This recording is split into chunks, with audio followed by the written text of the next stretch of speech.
Venimos de una crisis macroeconómica que estamos resolviendo y de una crisis del coronavirus y una crisis económica mundial.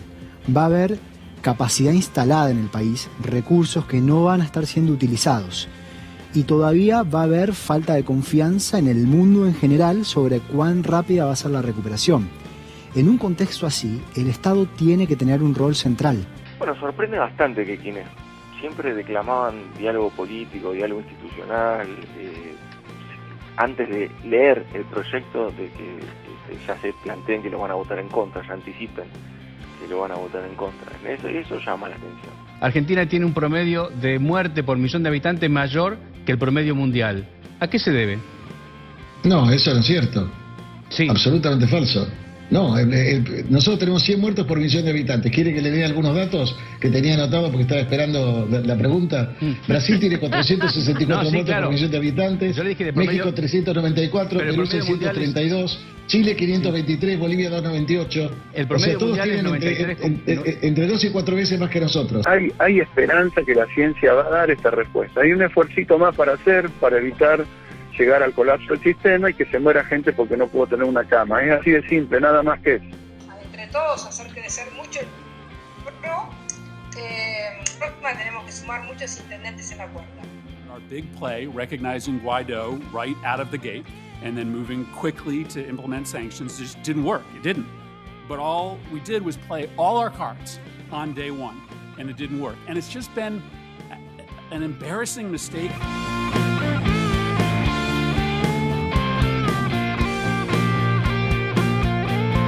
Buenas tardes a todas y a todos, bienvenidos a una nueva edición de Altadata, el lugar donde te enterás todo lo que pasa en un toque. ¿Tiene Argentina una de las tasas de letalidad más altas del mundo? Lo dijo Osvaldo Bazán. ¿Tiene razón? ¿No tiene razón? ¿Qué le contestó Pedro Can? Por otro lado, la economía que se viene luego del arreglo con los bonistas y cuando pase la pandemia.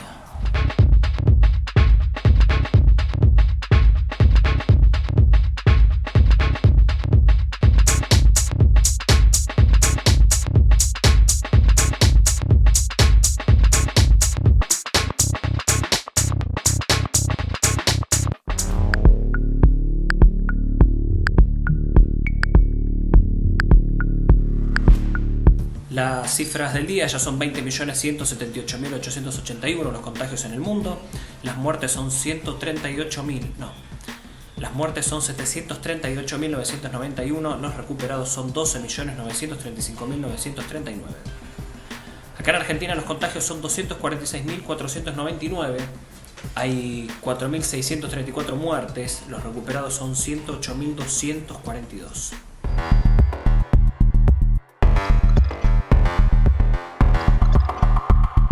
Se viene un problema para Argentina que es la saturación de camas. Ya está llegando ese drama a la provincia de Buenos Aires, que es una de las más perjudicadas.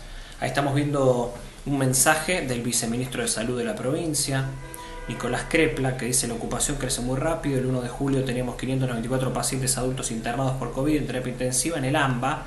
Y el 24 de julio 874, el 1 de agosto 993 y hasta ayer ya eran 1089. Nos quedan 480 camas libres en el sector público para más de 13 millones de personas. Bueno, cruce entre Osvaldo Bazán y Pedro Can. ¿Qué pasó? Mirá. No tengo por qué ni ilusionar a la gente ni tampoco bajarle el ánimo. Yo creo que usted no se da cuenta, pero está coincidiendo con Osvaldo Bazán. Eso me hace pensar que tal vez esté equivocado, pero bueno. Doctor, después de 140 días de cuarentena, Argentina tiene un promedio de muerte por millón de habitantes mayor que el promedio mundial. ¿A qué se debe? No, eso no es cierto. Sí. Absolutamente falso.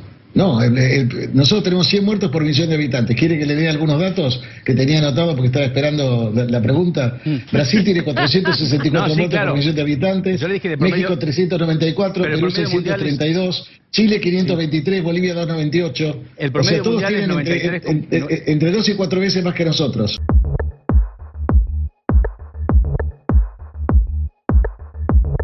¿Ayuda a la gran mayoría de los medios y periodistas a combatir al coronavirus, a seguir con la cuarentena, a cuidarse? ¿Qué opina Daniel Goyan? Si no hay una concientización masiva, es muy difícil vivir de de la represión. A mí no me gusta esa idea, ¿no es cierto?, en que todo tenga que ser en base a la represión. Aspiro a que la sociedad en su conjunto entienda cada vez más, y en eso recalcar mucho. Hay muchos medios que no ayudan para esto, al contrario, hay medios que están incitando, hay periodistas que están incitando a hacer esto. Eso no ayuda a generar conciencia de que todo el mundo que no tenga realmente que hacer algo que imprescindiblemente debe hacerse se quede en la casa, que es un esfuerzo más, que tenemos la vacuna en un horizonte que no es tan lejano. En fin, no es que uno está diciendo esto es de por vida. Yo estoy absolutamente convencido que vamos a tener el año que viene una vacuna, varias vacunas, y que la pandemia ya va a ser absolutamente otra cosa, manejable, que podemos tener alguna respuesta terapéutica incluso antes si nos llega a ir bien con el suero hiperinmune. Es decir, hay esperanza que la ciencia va a dar esta respuesta. Hay un esfuercito más para hacer, para evitar llegar al colapso del sistema y que se muera gente porque no pudo tener una cama. Es así de simple, nada más que eso.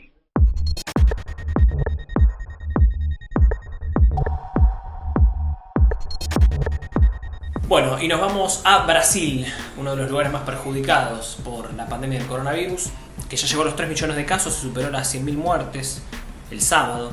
Se realizaron 2 estudios universitarios sobre COVID y movilidad en Brasil y constataron una mayor incidencia de muertes relacionadas al uso del transporte público.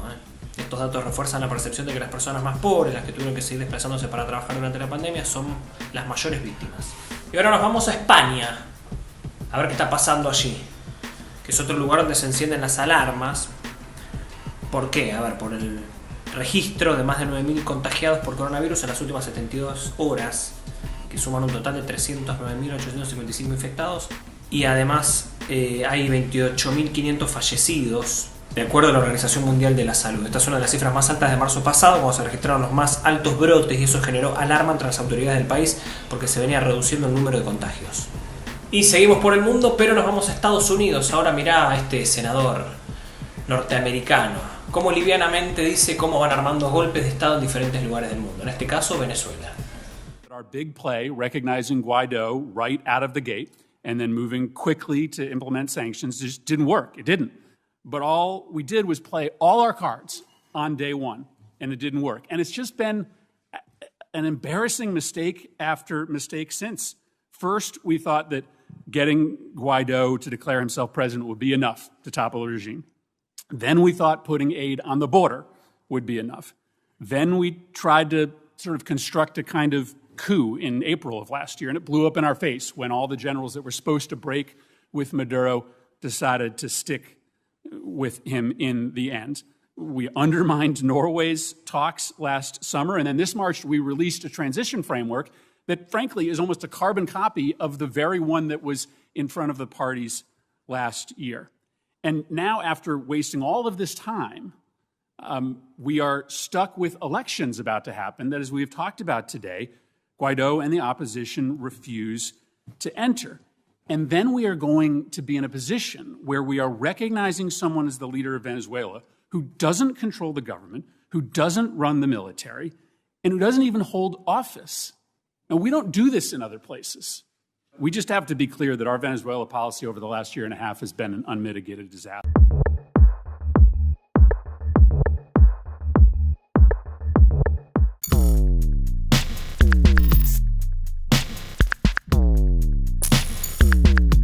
Bueno, y nos damos un paseo por los medios argentinos. Vamos a ver Clarín, esta doble vara clarísima, mirá.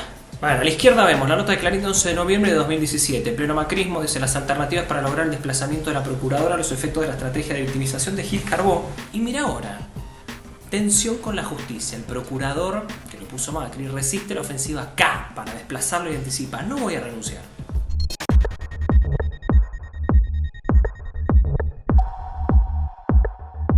El macrismo ya se niega a tratar la reforma judicial. ¿Qué le responde el gobierno? ¿Qué le responde Santiago Cafiero, el jefe de gabinete? Bueno, sorprende bastante que quienes siempre declamaban diálogo político, diálogo institucional, antes de leer el proyecto, de que ya se planteen que lo van a votar en contra, ya anticipen que lo van a votar en contra. Eso llama la atención.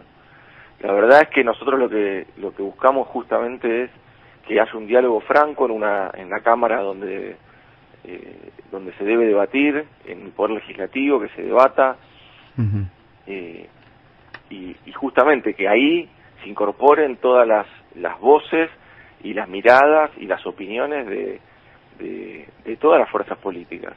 Eso es lo central, eso es la democracia. Ahora, negarse a un tratamiento sin haber leído la ley, sin haber leído el proyecto de ley, a mí me parece que eso, lejos de fortalecer nuestra democracia, lo que hace es debilitarla. Bueno, y a Patricia Bullrich se le quedaron dormidos, mirá. A pesar de todo lo que está pasando, están trabajando y están bien. Así que decirles que vamos a entre todos hacer crecer mucho el PRO. Tenemos que sumar muchos intendentes en la cuerda. Y bueno.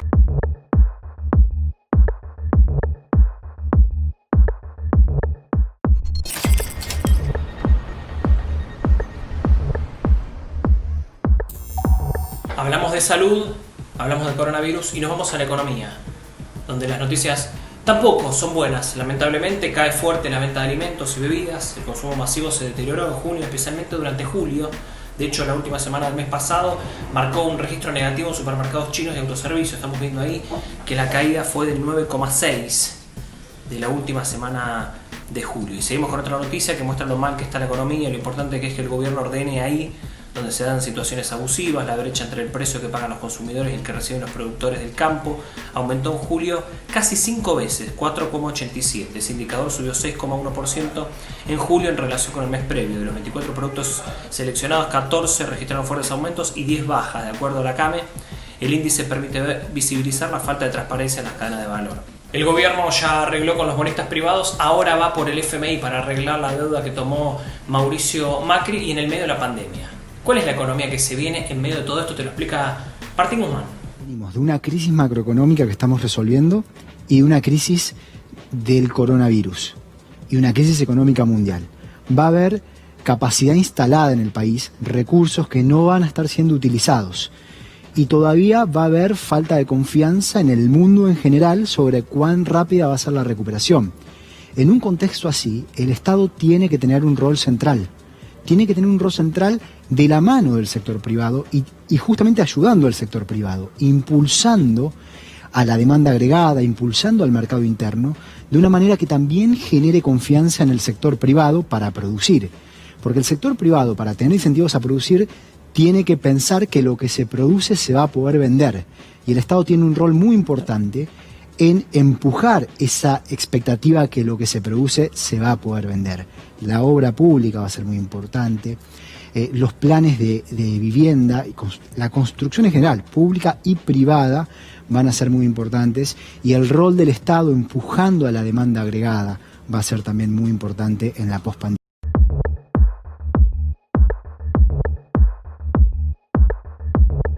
Y para empezar a poner en marcha algunas actividades, el gobierno lanzó estos gabinetes temáticos que vamos a ver ahora con diferentes áreas. Son interministeriales, estamos viendo, son 5. Vemos el gabinete de comercio exterior, el de promoción federal, también el económico, el de ciudadanía y el gabinete de planificación urbana y hábitat. Tenemos más información, claro que sí, vamos con 3 al toque, 3 noticias que lees en el destapeweb.com. Arrancamos con la número 3. Aún en Francia, Macri piensa en ser senador por Córdoba en las elecciones 2021. El frente judicial complica el futuro político del exmandatario y el de varios de sus exfuncionarios, muchos de ellos ya procesados en causa de corrupción. Así, los medios afines al macrismo salieron a defender a capa y espada a Macri para ubicarlo como posible candidato en las elecciones 2021. La número 2, ARBA lanza un plan de pagos para regularizar deudas. La ola recesiva que trajo la pandemia complicó el pago de cuentas, por eso la Agencia de Recaudación de la provincia instrumentó un nuevo plan de pagos que regirá del 18 de agosto hasta el 31 de diciembre de este año y posibilitará regularizar impuestos vencidos. Y la 1, atención, Edesur deberá pagar una multa millonaria por graves incumplimientos mientras se define el futuro de la concesión. El ENRE, el Ente Nacional Regulador de Energía, multó a la empresa con 167 millones de pesos en concepto de sanciones correspondientes al periodo 2018 y 2019. Bueno, muchísimas gracias a todos. La semana que pasó fue la de mayor audiencia para la historia de Alta Data en estos 2 años que llevamos acá al aire de YouTube. Así que muchísimas gracias a todos por acompañarnos. No festejamos, no hacemos punitos ni nada. No hay nada para festejar, nada. Pero bueno, les agradecemos a ustedes por estar informándose acá en Alta Data. Muchísimas gracias a todos. Nos dejan comentarios siempre, los leemos. Hoy elegimos uno, que es este que ves acá, de María de Los Ángeles, Rodríguez, que nos dice: la verdad siempre tiene luz y se deja ver. Lamentable que haya gente que celebra la desgracia, viva la grieta, que nos mantiene en las antípodas de los leucos. Se refería al video que vimos la semana pasada con Dieguito Leuco festejando en vivo mientras les decía que iban a haber 10.000 contagios por día esta semana. Cosas que lamentablemente pasan. Muchas gracias a ustedes por estar del otro lado. Nosotros nos vemos mañana como siempre a partir de las 18:30 acá, en Alta Data. Estoy contenta de haber vuelto, contenta de descubrir las bondades de trabajar en casa. Ojalá lo hubiera sabido hace años, me hubiera ahorrado mucho dinero. Lo tengo todo a mano. ¿Que tengo hambre? Me deberá. Y si me da pereza, la mayor ventaja es que no tengo que vestirme entera. Por ejemplo, yo ahora mismo estoy pues solo vestida de parte de arriba y de abajo pues en pijama. Y que llevo una zapatilla. Clarín ya fue, TN ya fue, La Nación también. Apoyemos a los medios que resistieron estos 4 años de Macri. Dale like al video, además déjanos un comentario, así este programa le llega a todo el mundo.